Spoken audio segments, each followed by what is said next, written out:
माइतीघरको एउटा लेनमा भेला हुन थाल्छन्। आन्दोलनका एक अभियन्ता अमित खनालले करिब 9 बजे माइतीघरमा 20-30 युवालाई माइकिङ गरेको देख्न सकिन्छ। यति बेलासम्म भिड सानो थियो।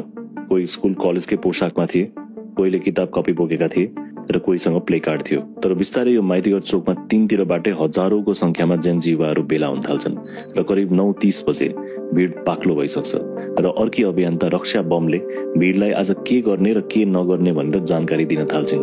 आज हामी रुख बिरुवा भाँच्दैनौ, आज हामी सार्वजनिक सम्पत्ति नष्ट गर्दैनौ, आज हामी हो हल्ला तोडफोड आगजनी गर्दैनौ, हामी फोहोर गर्दैनौ, हामी द्वन्द्व र आक्रमण गर्दैनौ, शान्तिपूर्ण तरिकाले आवाज उठाउँछौ, हामी धम्की र गाली गलौज गर्दैनौ, सभ्य र जिम्मेवार व्यवहार गर्छौ, हामी राजनैतिक दलको एजेन्डा बोकेर आउँदैनौ, नागरिक अधिकार र स्वतन्त्रताको पक्षमा उभिन्छौ।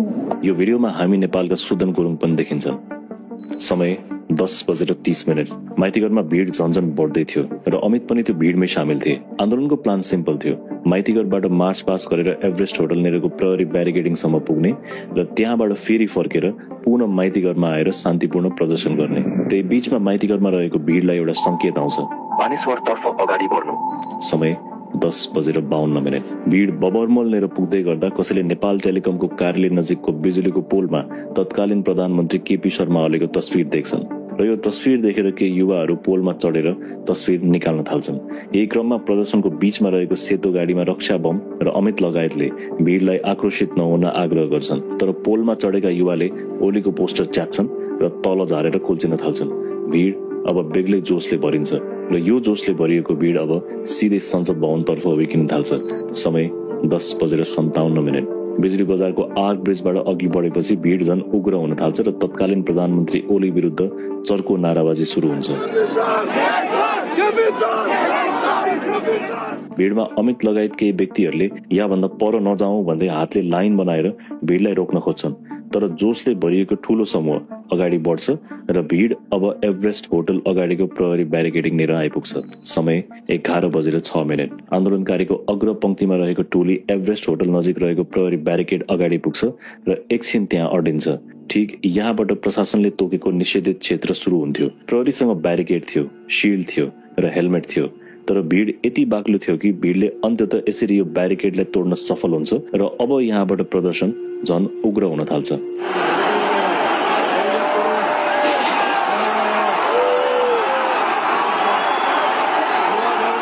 समय 11:35। आन्दोलनकारीले ब्यारिकेड तोडेपछि पुलिसले अब भिडलाई रोक्न पानीको फोहरा फाल्न थाल्छ। तर भिड ज्यादै भएकोले त्यति प्रभावकारी हुँदैन। तनाव बढ्ने संकेत देखेपछि अमित लगायत जेन्जी अगुवाहरूले स्कुल कलेज पढ्ने बच्चाहरूले घर फर्किन भन्दै सम्झाउन थाल्छन्। अनि त्यो ब्यारिकेडलाई चाहिँ तोड्न खोजियो। अनि हामीलाई चाहिँ त्यहाँ के फिल भयो भने म योजन रक्षा हामी हैन लगायतलाई चाहिँ के फिल भयो भने अब यहाँ चाहिँ अब असुर ग्यास पानीको फोहरा त त्यो फिक्स हुनेवाला छ भनेर चाहिँ हामी त्यो छोटा हात्तीमा थियौँ, त्यहाँबाट झर्यौँ र त्यो 5, 6, 7, 8 मा पढ्ने भाइ बहिनीहरूलाई सुरुमा त उनीहरूलाई त बिचरा केही पनि थाहा छैन, उनीहरूलाई घर पठाउनु पर्छ भनेर चाहिँ हामी त्यतातिर लाग्यौँ। यता पुलिसको तयारी हेर्दा यस्तो लाग्दै थियो कि उनीहरूले यो आन्दोलनलाई अन्डर एस्टिमेट गरेका थिए र यत्रो संख्यामा भिड आउँछ भन्ने अपेक्षा नै गरेका थिएनन्। खैर अब यो भिड सिधै बानेश्वर चोकतर्फ अगाडि बढ्न थाल्छ।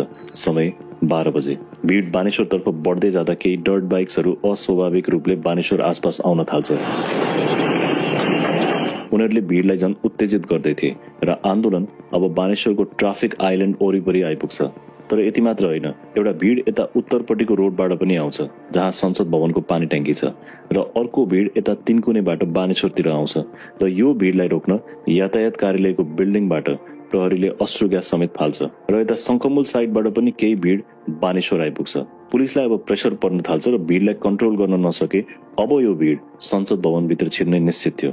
त्यसैले पुलिसले अब यहाँबाट अन्धाधुन्द अश्रु ग्यास प्रहार गर्न थाल्छ। समय 12:06। जेन्जी युवाहरूले संसद भवनलाई बाहिरबाट घेर्न थाल्छन् र अधिकांश युवाहरू अब सिधै संसद भवन अगाडि आइपुग्छन्। माहौल एकदमै अशान्त हुँदै थियो। केही युवाहरू संसद भवन नेरको गेटमा रहेको भवन चढ्न खोज्दै थिए। त्यही बेला यता माथि पानी ट्याङ्की एरिया आसपास पनि अश्रु ग्यास प्रहार हुन थाल्छ।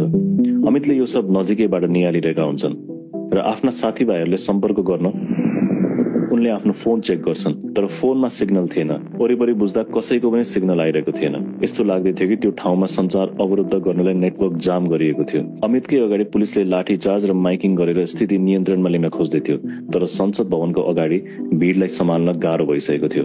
समय 12:30। बानेश्वर आसपासको क्षेत्रमा बेलुका 10 बजेसम्मको लागि कर्फ्यू आदेश जारी हुन्छ, तर त्यो भिडले कर्फ्यू बारे जानकारी नै पाएको हुँदैन र प्रदर्शन झन ठूलो हुँदै जान्छ। समय 12:55। संसद भवनको यो पश्चिमपट्टिको पर्खाललाई प्रदर्शनकारीले भत्काउन थाल्छन् र केही युवाहरू संसद भवनको दक्षिण पश्चिममा रहेको पुलिस पोस्टमा चढ्छन् र एकाएक पहिलोपल्ट संसद भवनको परिसर भित्रबाट हवाई फायरको आवाज सुनिन्छ। समय 1:22। संसद भवनको पर्खालमा ठूलो पुवाल पर्छ र अब प्रदर्शनकारीहरू संसद भवन भित्र छिर्न थाल्छन् र ठीक यही बेलाबाट केपी ओली सरकारको निर्देशनमा मृत्युको ताण्डव सुरु हुन्छ। संसद भवन भित्र नेपाल पुलिसको स्पेशल टास्क फोर्सले इन्सास र एसएलआर जस्तो राइफल प्रयोग गरेर अन्धाधुन्द फायरिङ सुरु गर्छ। यही बेला दैलेखका प्रकाश बोहरा संसद भवनको दक्षिणपट्टिको वाल अगाडि प्रदर्शन गरिरहेका हुन्छन्। त्यही बीच उनको देब्रे खुट्टामा गोली लाग्छ र यो अस्त व्यस्तताको बीच उनलाई अस्पताल पुर्याउने हुँदा उनको यो रगतले लतपतिएको जुत्ता संसद भवन अगाडि नै छोड्छ र यसरी जन्म हुन्छ जेनजी विद्रोहको प्रतीकको रूपमा यो आइकनिक जुत्ताको। तर प्रहरी यतिमै रोकिँदैन। संसद भवन गेट अगाडिबाटै ठाडो गोली लागेर कयौं युवाहरू तत्कालै ढल्छन् र ती ढलेका युवाहरूलाई तुरुन्तै यहाँ रहेको सिभिल हस्पिटल लगिन्छ। समय 1:30 बजे। संसद भवनको गेट अगाडिका प्रहरीले आन्दोलनकारीले हात उठाएर अगाडि आउन निर्देशन दिन्छन् र जब उनीहरू गेट अगाडि आइपुग्छन् प्रहरीले उनीहरूलाई ताकेर गोली बर्साउँछ। यही घटनाको अर्को एंगल यस्तो देखिन्छ।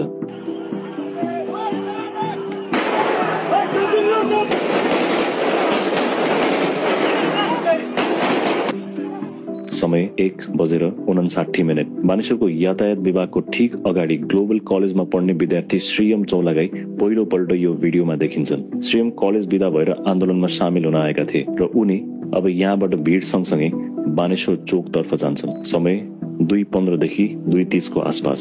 बानेश्वर चोकमा श्रीयम ताली बजाउँदै आन्दोलनलाई समर्थन गरेर हिँड्दै थिए। उनले न केही तोडफोड गरेका थिए न प्रहरीसँग नै भिडेका थिए। यो भिडियोले तपाईलाई विचलित गर्न सक्छ। श्रीयमलाई दाहिने शिरमा गोली लाग्छ र स्कुल ड्रेसमा रहेको एउटा निर्दोष बच्चालाई सरकारले टाउकोमा ताकेर हत्या गर्छ। तिम्रो बाबुको हिम्मत छ भने केपीओलीलाई गिरफ्तार गर। गोलीको ट्राजेक्टरी हेर्दा उनलाई पश्चिम दिशाबाट कसैले ताकेर हानेको जस्तो देखिन्छ र सम्भवतः कुनै हाइटबाट हाने जस्तो पनि देखिन्छ। र भिडियोमै हेर्ने हो भने यहाँ श्रीयमको अगाडि केही व्यक्तिहरूले आफ्नो कान थुनेको र त्रसित भएको देख्दा गोली यतैतिरको एंगलबाट हानिएको हो जस्तो देखिन्छ। तर यो विषयमा अरू भिडियोज र नयाँ छानबिन हुँदै जाँदा सत्य तथ्य अवश्य निस्केला र गोली एक्ज्याक्टली कसले चलाएको हो भन्ने कुरा पनि थाहा होला। श्रीयम बाटोमा ढल्छन् र उनलाई हस्पिटल पुर्याइन्छ, तर त्यति बेलासम्म उनको निधन भइसक्छ। तर सरकारको आतंकवाद यतिमै रोकिँदैन। केही आन्दोलनकारीहरू आफ्नो ज्यान जोगाउन सिभिल हस्पिटल छिर्न थाल्छन्, तर पुलिसले हस्पिटल भित्रै उनीहरूलाई खेदाएर लाठीचार्ज, अश्रु ग्यास र गोली समेत प्रहार गर्छ। They have crossed their limits. Civil hospital भित्र उपचार गरिरहेको ठाउँमा बिरामी ट्रान्सफर गरिरहेको बेलामा ढोकामा आएर गोली हाने यिनीहरूले है। अब यो government, this government has failed. हेर्दा यस्तो लाग्दै थियो सरकार र प्रशासनलाई शैतान चढेको थियो र उसले मानवता के हो बिर्सिसकेको थियो। पुलिस अब अनियन्त्रित तरिकाले अन्धाधुन्द गोली हान्न थाल्छ र त्यसको लागि उनीहरूले यो ठाउँ चुज गर्छन्। संसद भवनको यो पुलिस पोस्टको हाइट जहाँबाट पुरै बानेश्वर एरिया देखिन्छ। बानेश्वर अगाडि रहेको स्ट्यान्डर्ड चार्टर्ड ब्याङ्क नेटबाट खिचिएको भिडियोमा पनि यो कुरा प्रष्ट देखिन्छ कि कसरी पुलिसले त्यो चौकीबाट गोली बर्साउँदै थियो। केही आन्दोलनकारीहरू फुटपाथलाई कभर बनाएर गोलीबाट बच्दै थिए, तर यत्रो जोखिम हुँदा पनि पुलिसले गोली बर्साउन रोक्दैन।